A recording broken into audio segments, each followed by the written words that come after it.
Hi, welcome to my channel. இன்றைக்கி பாருங்கள், நான் காலையில் வீடியோ போட்டிருந்தேன்ல செம்பருத்தி செடி ரீபாட் பண்ணுறேன்னு சொல்லிட்டு. இங்கே பாருங்கள், ஒரு வழியாக சின்ன தொட்டியிலேருந்து பிடுங்கியாச்சு. எப்படி வேறு இறங்கியிருக்குன்னு பாருங்கள்.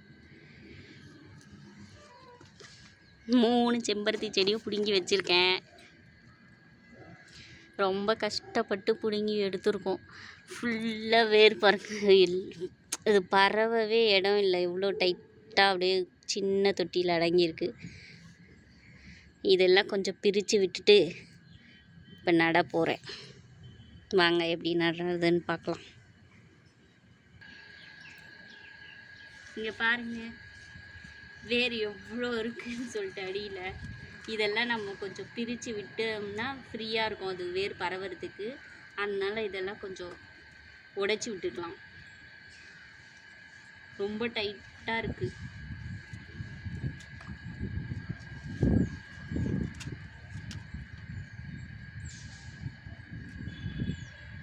இது நல்ல செம்மண்ணில் வச்ச செடி, அதனால் ரொம்ப டைட்டாக இருக்குது.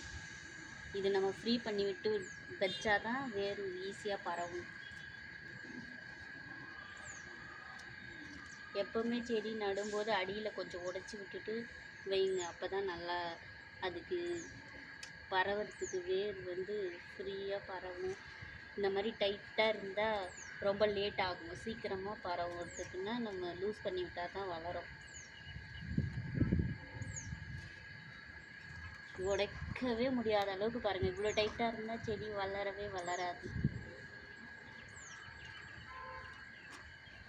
பயப்படாமல் உடைச்சி விட்டுருங்க.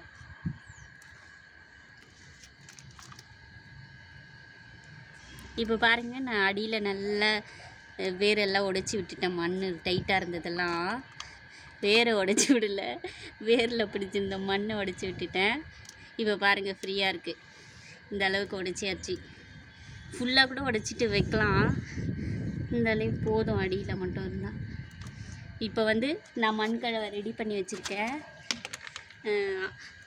மாட்டு தொழு உரமும் நம்மக்கிட்ட இருந்த தோட்டத்து மண், அப்புறமா வேப்பம் புண்ணாக்கு, இது மட்டும்தான் நான் போட்டிருக்கேன். தேங்காய் நார் என்கிட்ட இல்லை. உங்கள்கிட்ட இருந்ததுன்னா சேர்த்துக்கோங்க.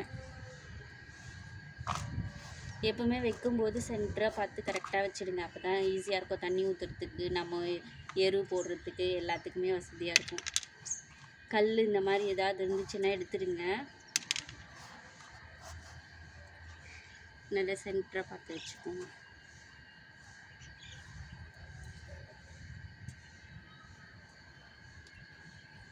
இப்போ பாருங்கள், நல்லா சென்டராக பார்த்து வச்சாச்சு. இதில் இந்த அளவுக்கு இந்த வேர் ஃபுல்லாக கவர் ஆகிற மாதிரி மண் போட்டு மூடிடுங்க. மூடிட்டு கொஞ்சம் அழுத்தி விட்டுருங்க. நான் அதனால தான் பாதி மண் கொட்டி வச்சுருக்கேன். இதுக்கு மேலே இப்போ நம்ம மண் போட்டு மூடிடலாம். இதெல்லாம் பாருங்கள், ரெயின் லில்லி தான். ஆனால் சீட்ஸு விழுந்து முளைச்சிருக்கு, வேரில் போய் முளைச்சிருக்கு. பாருங்கள், எவ்வளோ வேருக்குள்ளேயே போயிட்டு இருக்குது அது.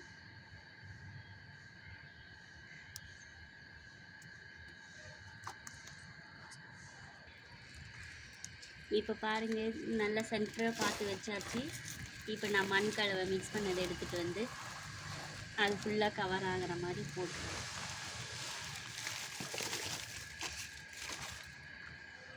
கல் ஏதாவது இருந்துச்சுன்னா எல்லாம் எடுத்துருங்க.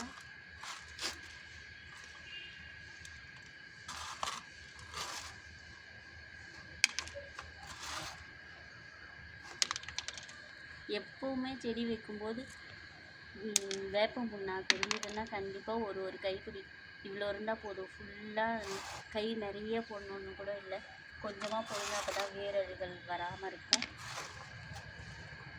வேரில் வர பிரச்சனைலாம் எதுவும் வராமல் இருக்கிறதுக்கு கண்டிப்பாக வேப்பம் புண்ணாக்கு போடுங்க. இந்த மாதிரி கொஞ்சம் அழுத்தி விடுங்க. நம்ம இன்னும் கொஞ்சம் ஒரு லேயர் மண் போடணும். இது பத்தலை, வேர் பாருங்கள் மேலே இருக்குது.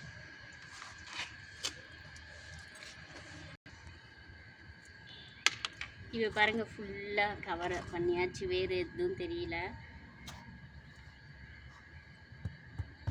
இப்படி கொஞ்சம் அழுத்தி விட்டுருங்க. மண் பாருங்கள், நம்ம மண் எப்படி இருக்குன்னு சொல்லிட்டு இந்த மாதிரி இருக்கணும். ரொம்ப டைட்டாக இல்லாமல் பாருங்கள், இந்த மாதிரி உதிரியாக இருக்கிற மாதிரி பார்த்துக்கோங்க. ஆனால் சில பேருக்கு மண்ணே கிடைக்காது, ஏதோ ஒரு மண் கிடைச்சா போதும் செடி வைக்கலான்ற மாதிரி இருக்கும். அந்த மாதிரி இருக்கிறவங்கெல்லாம் மண்ணை அந்த மண்ணே நம்மக்கிட்ட இருக்கிற மண்ணே நல்ல மண்ணாக மாற்றி வச்சுக்கலாம். மண்புழு உரம், வேப்பம் புண்ணாக்கு, ஆட்டு எரு, மாட்டு எரு இதெல்லாம் கிடைச்சவங்க எல்லாம் ஈக்குவல் ரேஷியோவில் போட்டு வைக்கலாம். நான் வந்து மாட்டு எரு போட்டிருக்கேன். உங்ககிட்ட ஆட்டு எரு இல்லைன்னா மண்புழு உரம் இருந்தால் இதுக்கு பதில் அதை சேர்த்துக்கோங்க. அவ்வளோதான். இதுக்கு தண்ணி ஊற்றிட்டா அவ்வளோதான், முடிஞ்சிச்சு. ஈவினிங் டைமில் நடுங்க எப்போவுமே, இல்லைன்னா காலையில் 7 மணிக்குள்ளே நட்டு வைங்க. அப்போ தான் செடி நல்லாயிருக்கும். இது வந்து இதுக்கப்புறம் ஒரு வாரம் கழித்து நம்ம பார்க்கலாம் இந்த செடி எப்படி வளர்ந்துருக்குன்னு சொல்லிட்டு. இதில் வந்து மொட்டுக்கள்லாம் நிறைய விடுது, ஆனால் அடிக்கடி கொட்டிடுது என்ன உரம் கொடுத்தாலையும். அதனால தான் இதை நான் ரீபார்ட் பண்ணியிருக்கேன். ஓகே, வீடியோ பிடிச்சிருந்தா லைக் பண்ணுங்கள். தேங்க்ஸ் ஃபார் வாட்சிங்.